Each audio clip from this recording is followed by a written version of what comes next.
காங்கிரஸ் முக்து பாரத், காங்கிரஸ் இல்லாத இந்தியான்னு ஒரு கோஷத்தை சொல்லிக்கிட்டு கிட்டத்தட்ட காங்கிரஸை தொடர்ச்சி எரிஞ்சிட்டு வரும்போது 60 ஆண்டுகளுக்கு பிறகு ஆட்சி அதிகாரத்துல காங்கிரஸ் பங்கு பெறது எப்படி பிஜேபி அரசியல் ரீதியா ரசிக்கும்?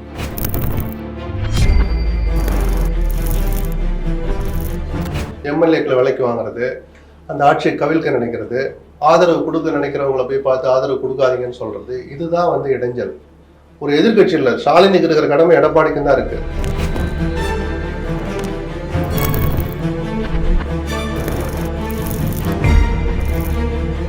முதலமைச்சருக்கு இந்த விஷயம் போச்சுன்னா நமக்கு தண்டனை நிச்சயம், நம்ம மாற்றப்படுங்கிற அந்த பயம், தார்மீக பயம் எல்லா அதிகாரிகளுக்கும் இருந்திருக்கணும். ஆனால் துரதிருஷ்டவசமாக கடந்த திமுக ஆட்சியில் ஒருத்தருக்கு கூட அந்த பயம் இல்லை. அந்த முதலமைச்சர் கடைசி வரைக்கும் கண்டுக்கல. இது அதிகாரிகளோட பற்றினது. அமைச்சர்களோட அவர் இன்டராக்ட் பண்ணவே இல்லை.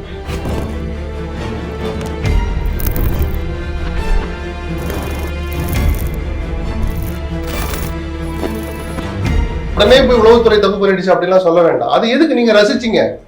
அவர் தப்பு செய்ததாக நீங்க நினைத்தால் அந்த தப்புல பாதி பொறுப்பு முதலமைச்சருக்கு தான்.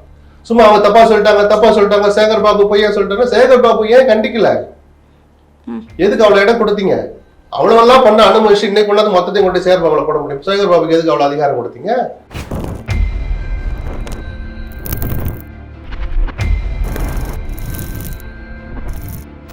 எம்எல்ஏ மாவட்ட செயலர் இப்ப நடந்துட்டு இருக்கு. எதுக்கு? கட்சி தோல்வி பற்றி ஆராயதுக்கா? ஒண்ணும் கிடையாது. தன் பதவியை காப்பாத்திக்கிறதுக்கு பொதுக்குழுக்குள்ள நீங்களா கையெழுத்து போடாதீங்க அப்படின்ற சொல்றதுக்கு தான் கூப்பிடுறாரு. உங்கள் ஆரோக்கியத்தின் ஊற்று நண்பன் ஹெல்தி ஸ்வீட் ஃப்ளோர், உடனே ஆர்டர் செய்யுங்கள். 4ஆம் துண் நேயர்கள் அனைவருக்கும் வணக்கம். இன்று நம் நிகழ்ச்சியின் சிறப்பு விருந்தினர் பத்திரிகையாளர் SP லக்ஷ்மணன் அவர்கள் இணைந்துள்ளார். வணக்கம் சார்.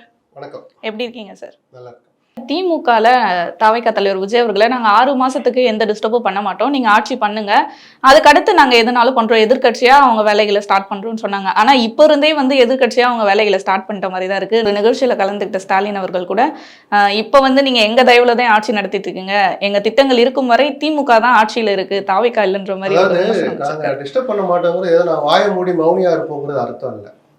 எம்எல்ஏக்களை விலைக்கு வாங்குறது, அந்த ஆட்சியை கவிழ்க்க நினைக்கிறது, ஆதரவு கொடுக்க நினைக்கிறவங்களை போய் பார்த்து ஆதரவு கொடுக்காதீங்கன்னு சொல்றது, இதுதான் இடைஞ்சல். ஒரு எதிர்கட்சி இல்ல, ஸ்டாலினுக்கு இருக்கிற கடமை எடப்பாடிக்கு தான் இருக்கு.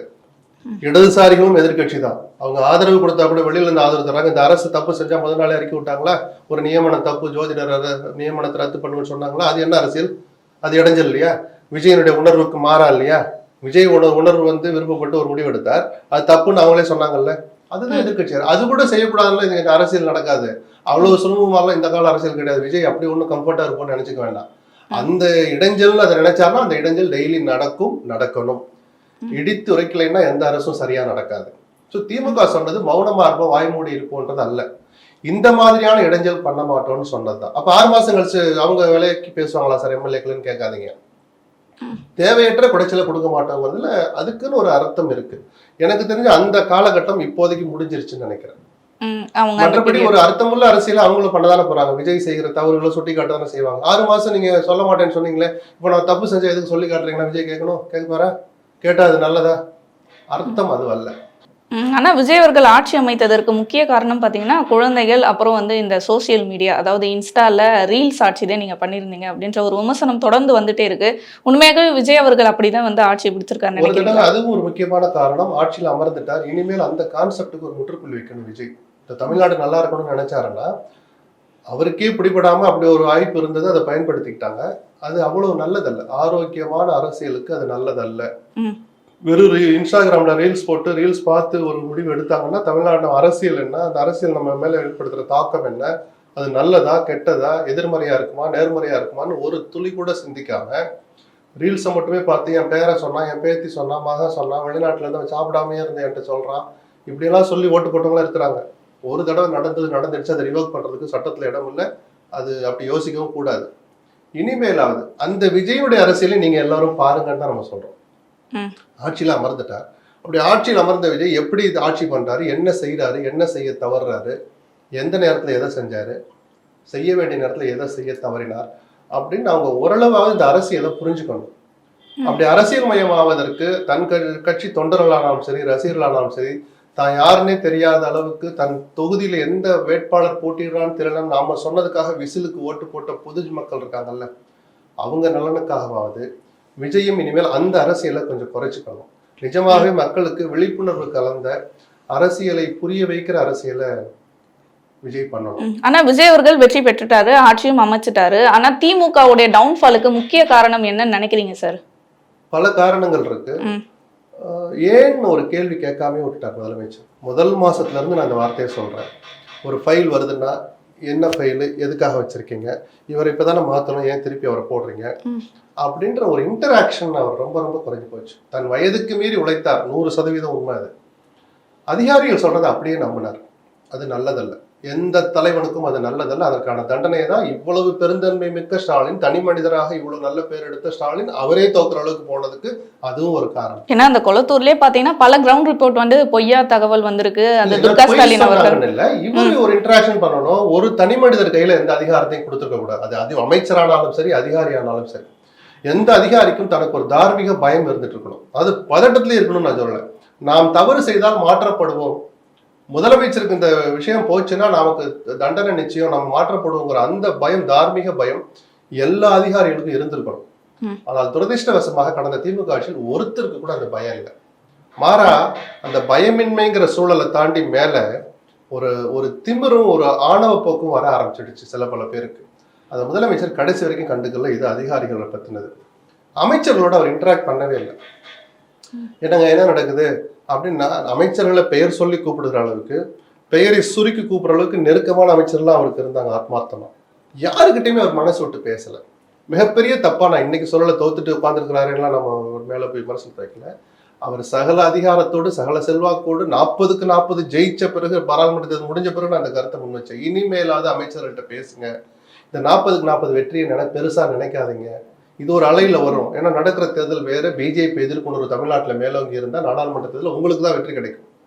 ஆனா நீங்க இந்த தப்பை செய்யாதீங்க, கொஞ்சம் திருத்திக்கங்க நான் தொடர்ந்து சொன்னேன். அதை அவர் கடைசி வரைக்கும் கேட்கல. இந்த மாதிரி பேட்டிகள் மூலமா தான். பெரிய குற்றம் இல்லை, அது எவ்வளவு பெரிய தப்பு அப்படின்றது உளவுத்துறை எல்லாம் உடனே போய் உளவுத்துறை தப்பு பண்ணிடுச்சு அப்படின்லாம் சொல்ல வேண்டாம். அது எதுக்கு நீங்க ரசிச்சீங்க? அவர் தப்பு செய்ததாக நீங்க நினைத்தால் அந்த தப்புல பாதி பொறுப்பு முதலமைச்சருக்கு தான். ஏன் கேள்வி கேட்கல? சும்மா அவங்க தப்பா சொல்லிட்டாங்க, சேகர் பாபு பொய்யா சொல்லிட்டாங்க. சேகர் பாபு ஏன் கண்டிக்கல? எதுக்கு அவ்வளவு இடம் கொடுத்தீங்க? அவ்வளவெல்லாம் பண்ண அனுமதிச்சு இன்னைக்கு கொண்டாந்து மொத்தத்தையும் கொண்டு சேகர் பாபுல போட முடியும்? சேகர் பாபுக்கு எதுக்கு அவ்வளவு அதிகாரம் கொடுத்தீங்க? சரி, அவர் எத்தனை தொகுதியை பார்த்துக்குவார்? அவர் தொகுதியை பார்க்கணும். 5 தொகுதி வச்சிருக்கிறாரு, 6 தொகுதி வச்சிருக்கிறாருன்னா அப்ப குளத்தூருக்கு எப்ப அவர் பொதுச்செயலருக்கு அதிகாரத்தை கொடுங்க. எதுவாக இருந்தாலும் பொதுச்செயலர் சொல்ற லெட்டரை மதிங்க அப்படின்னு ஏதாவது ஒன்று பேர் அந்த டெலிகேஷன் ஆஃப் பவர் கொடுத்துருக்கணுமே. குளத்தூர்ல அப்படி யாருக்குமே கொடுக்கல. சேகர் பாபுக்கு இருந்த வேலை பொழுவும் நம்ம மறுக்க முடியாது. ஆனா அது அவர் அத்தனை தூக்கி சம்மந்தனாலதான் இன்னைக்கு அந்த தண்டனையை சேர்த்து அனுபவிக்கிறார். எல்லாருமே சேகர் பாபு மேல சொல்றாங்க. அதுல கொஞ்சம் உண்மையும் இருக்கு. அது அவர் எதுவுமே செய்யலையா அப்படிங்கிறதையும் நான் ஏத்துக்க மாட்டேன்.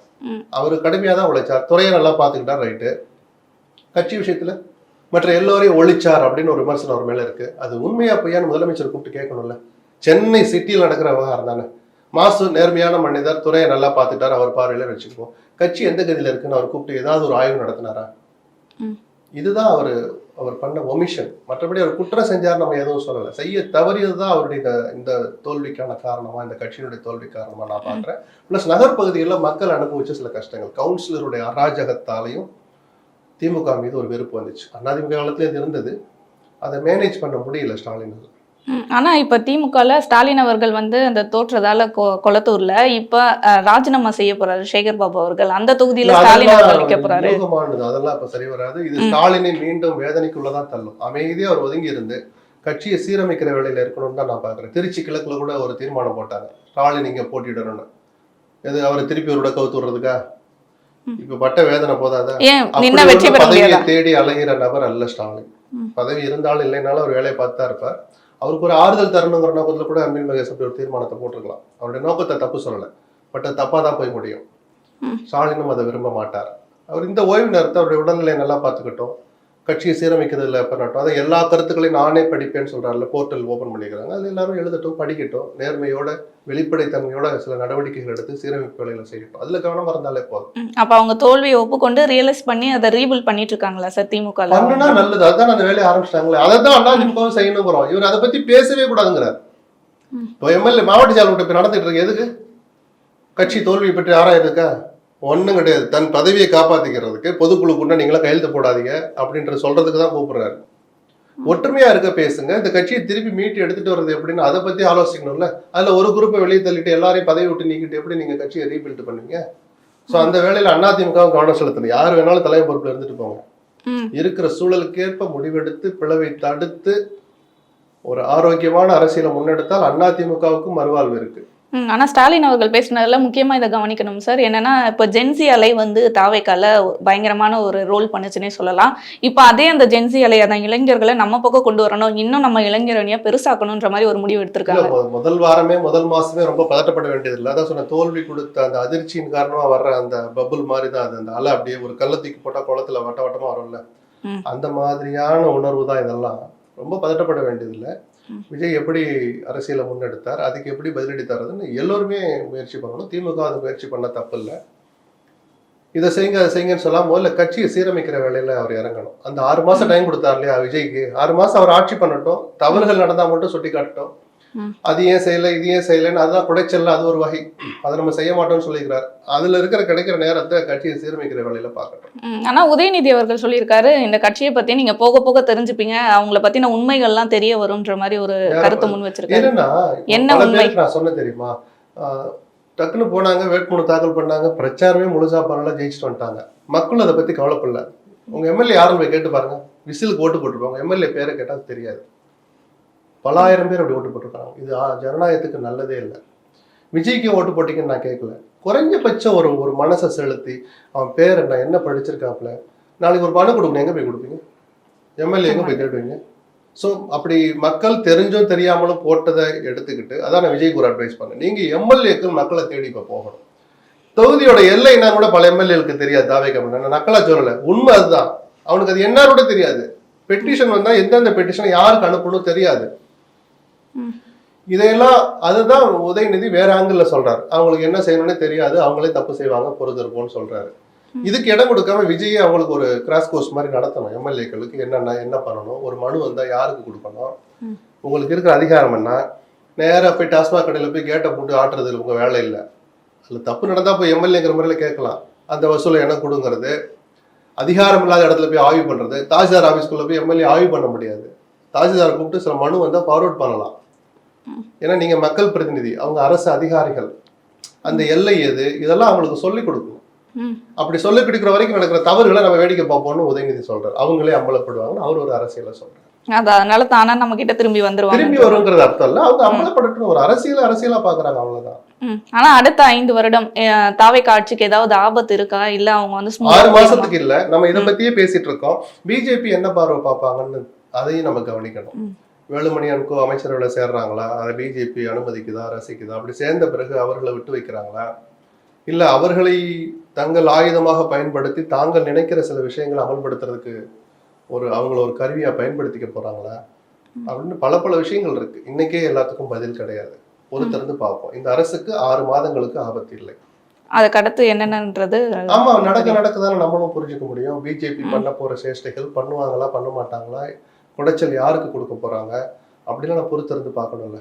ஆனா மத்திய அரசுடன் விஜய் அவர்களுடைய அந்த உறவுன்றது எப்படி இருக்க போகுது சார்? ஏன்னா பாஜகவை சுமூகமா இருந்தா தமிழ்நாட்டுக்கு நல்லது.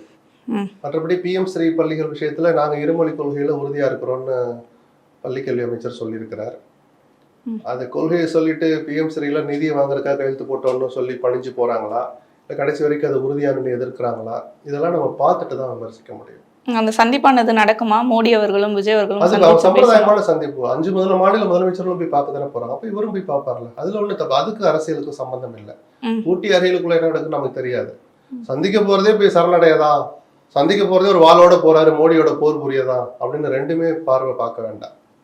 புதுசா ஒருத்தர் முதலமைச்சர் ஆனால் ஜனாதிபதியை பிரதமரை போய் சந்திக்கிறது ஒரு சம்பிரதாயம். இது சம்பிரதாயமான சந்திப்பு தான். கண்டிப்பா இப்ப பாஜக என்ன நிலைப்பாடு எடுக்க போறாங்கன்றது பொறுத்திருந்து பார்த்தாதான் தெரியும்னு. அதுக்கப்புறம் தான் நாமளும் அவங்களுடைய அரசியலை புரிஞ்சுக்க முடியும். அவங்களுக்கு நேரடி அரசியல்லாம் தமிழ்நாட்டு மக்கள் கிட்ட செல்வாக்கலன்னு தெரிஞ்சு போச்சு. இந்த மறைமுக அரசியல் தான் இனிமேல் பண்ணுவாங்க. அது யாரை வச்சு எப்படி பண்றாங்கன்னு நம்ம பொறுத்திருந்து பார்க்கலாம். ஆனா தாவேக்கா பாஜக ஒன்றிணைய வாய்ப்பு இல்லைல்ல. அரசியல்ல எதையுமே நீங்க முடிவு பண்ண முடியாது.